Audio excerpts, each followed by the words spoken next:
días, bienvenidos a un nuevo capítulo del podcast de Psicología Estratégica en el que respondo a alguna de vuestras consultas.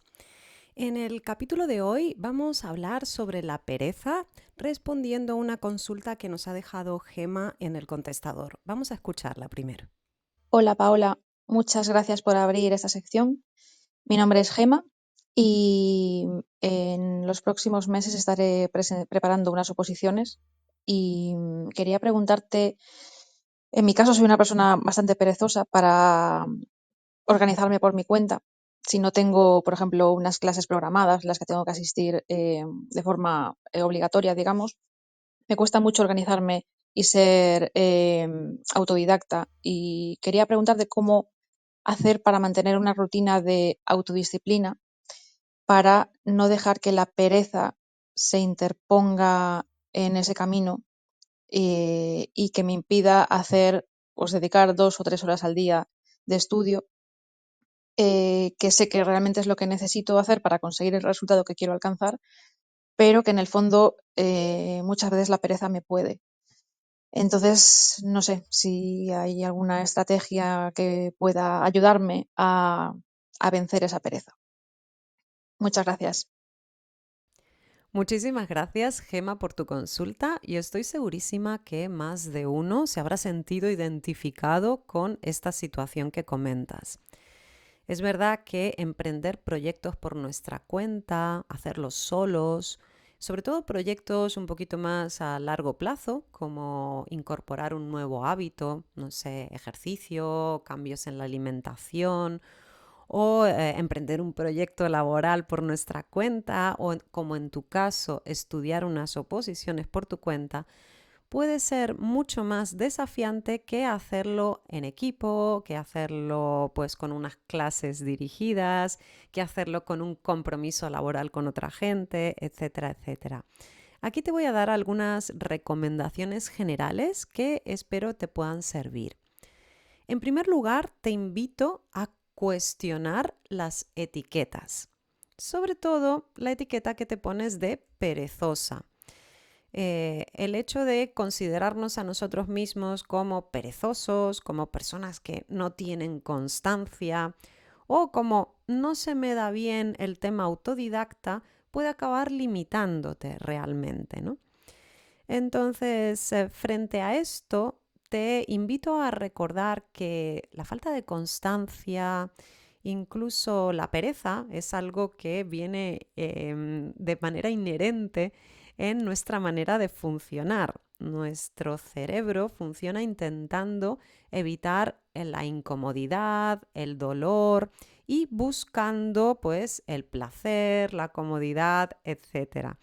Sobre todo cuando hay algunas acciones o algunos proyectos que queremos emprender que no tienen una recompensa inmediata o que no tienen una consecuencia negativa inmediata, suele costar mucho más dar ese paso a la acción porque nuestra mente suele tener tendencia a convencernos de llevar un poquito el camino más cómodo. Y esto no es algo que sea un rasgo de personalidad, sino que es una manera en la que funciona la mente de todos. Y el kit de la cuestión no está en la fuerza de voluntad. El agarrarme a la etiqueta de soy perezoso o tengo que vencer la pereza puede erróneamente enredarnos en una especie de lucha interna en la que yo pretendo derrotar a la pereza a fuerza de voluntad, ¿no? A base de ser severo conmigo mismo, de disciplina. Y muchas veces intento implementar esta disciplina de una manera severa, con mucha autoexigencia, con presión, y acabo generándome una especie de guerra interna entre una parte de mí que me machaca, que me dice que tengo que estudiar, que tengo que hacer ejercicio, todo lo que tengo que hacer, ¿no? Que quiere como insuflarme fuerza de voluntad a través de la severidad, y otra parte que tiende más pues a la procrastinación, a la pereza, a ponerse excusas.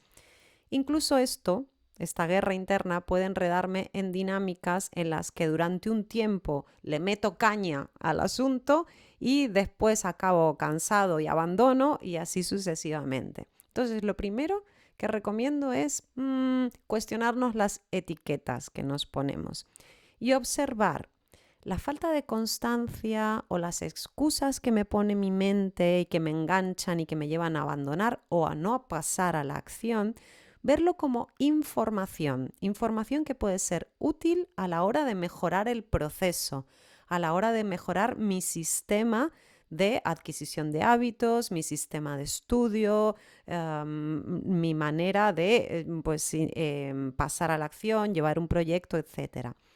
Entonces, el primer paso sería dar como un poco ese pasito hacia atrás y observar. Cuando hablas de pereza, exactamente a qué te refieres, qué cosas te dice tu mente, cómo te convence tu mente para no hacer determinadas cosas o como para no pasar a la acción con respecto al estudio, y el observarlo sin juzgarte te ayudará a entender mejor esa dinámica y a intentar implementar una manera de hacer las cosas que te pueda resultar más útil.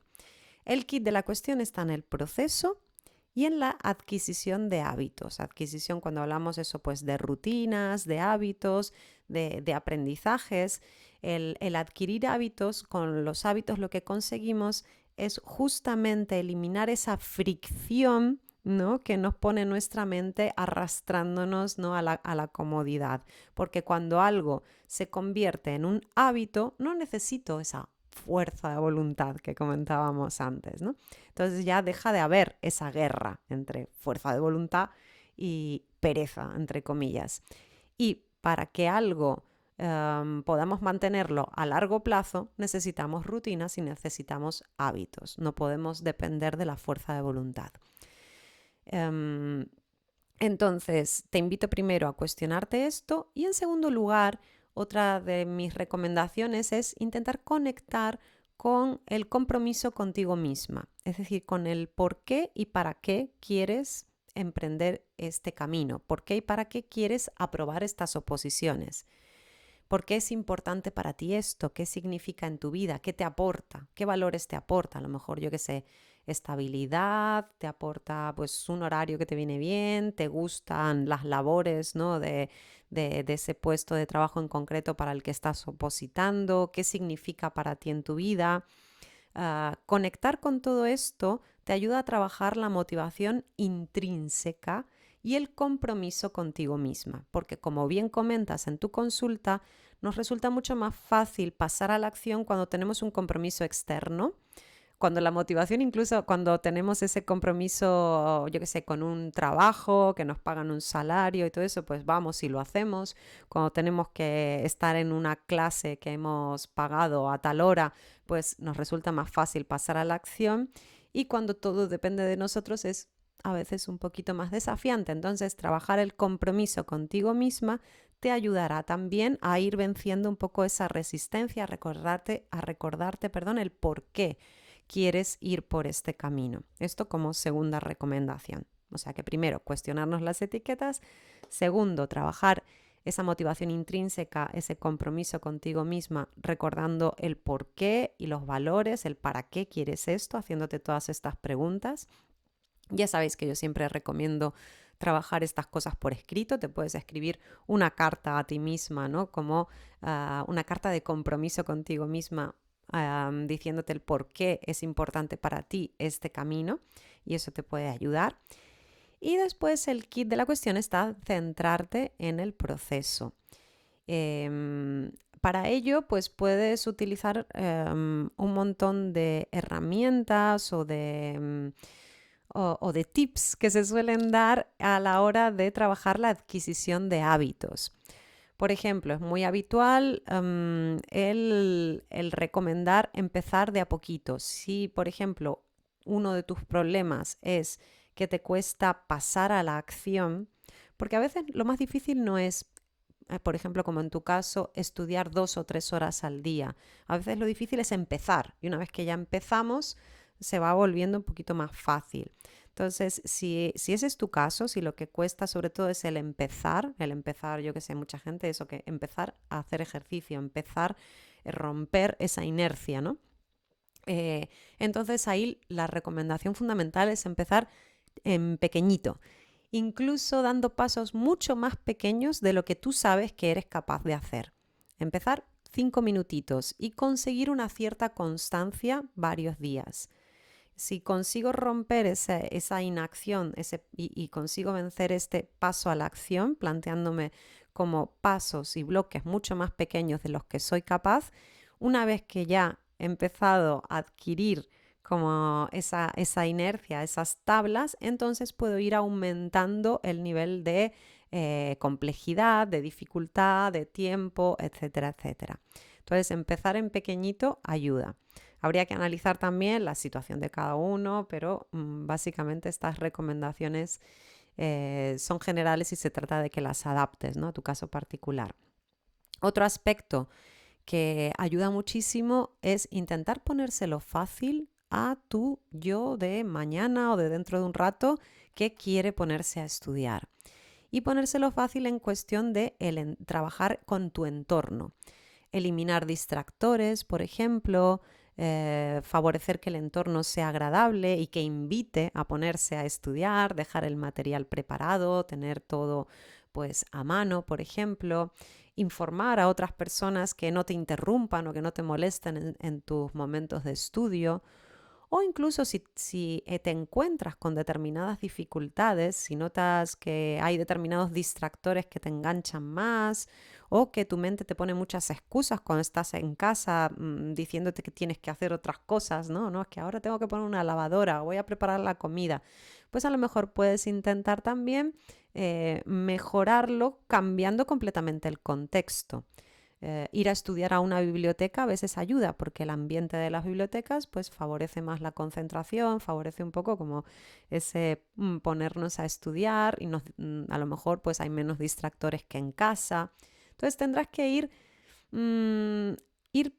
todo esto es un camino de ensayo y error. Tendrás que ir probando y adaptando el proceso y las circunstancias y el sistema a tus propias necesidades y a los resultados que vas obteniendo. Aquí es súper importante ser flexibles. No hay un método mágico, no va a haber un sistema de organización o un sistema de estudio que te haga conseguir súper buenos resultados y que funcione para todo el mundo. No.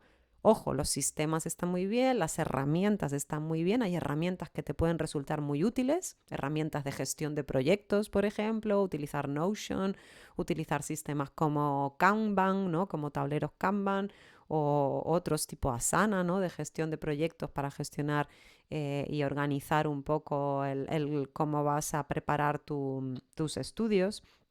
Pero las herramientas en sí, digamos, son recursos y lo importante es el sistema y que éste sea flexible, básicamente. Entonces, es fundamental pues ir parando y mirando cómo ha ido esta semana, con qué dificultades me he encontrado y con toda esa información.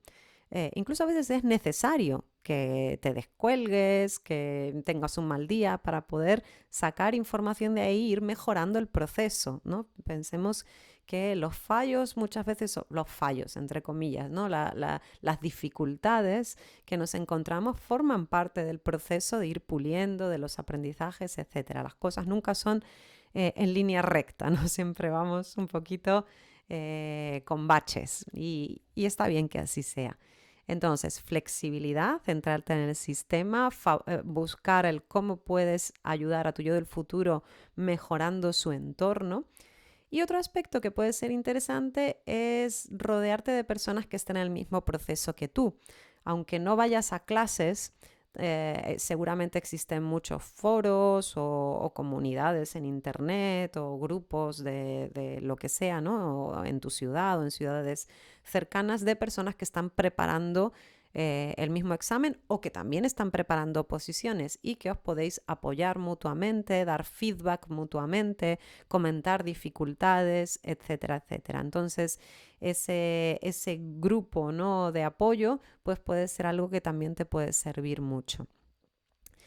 Evidentemente hay que estudiar cada situación particular a la hora de ver un poco con qué dificultades nos encontramos Y para eso, pues es importante, como decía antes, lo de ir parando y mirando, ir adaptando distintas herramientas que pueden ser útiles a la hora de adquirir hábitos y mantenerlos, que puedan servir a cada uno de vosotros. Para ello, pues hay muchísima información que podéis encontrar en internet. Está el famosísimo libro Hábitos Atómicos de James Clear, ¿no? Que se volvió como muy famoso en su momento y que la verdad que está bastante bien, del que puedes sacar distintos tips que a lo mejor te pueden ayudar. Pero simplemente recordar, recomendaciones generales, cuestionarnos las etiquetas que nos ponemos. Centrarnos más en el proceso que en una lucha entre vencer la pereza y fuerza de voluntad.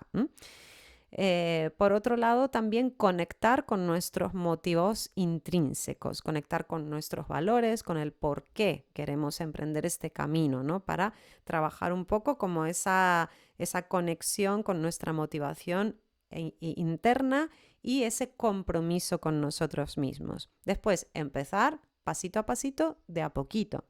Y hacer, digamos, revisiones periódicas para ir ajustando distintos sistemas, herramientas a tus propias necesidades e ir probando qué es lo que funciona mejor para tu caso. Así a grandes rasgos, estas serían mis recomendaciones generales y espero que te ayuden. De momento nada más y nos vemos en el siguiente episodio. Un abrazo. Chao, chao.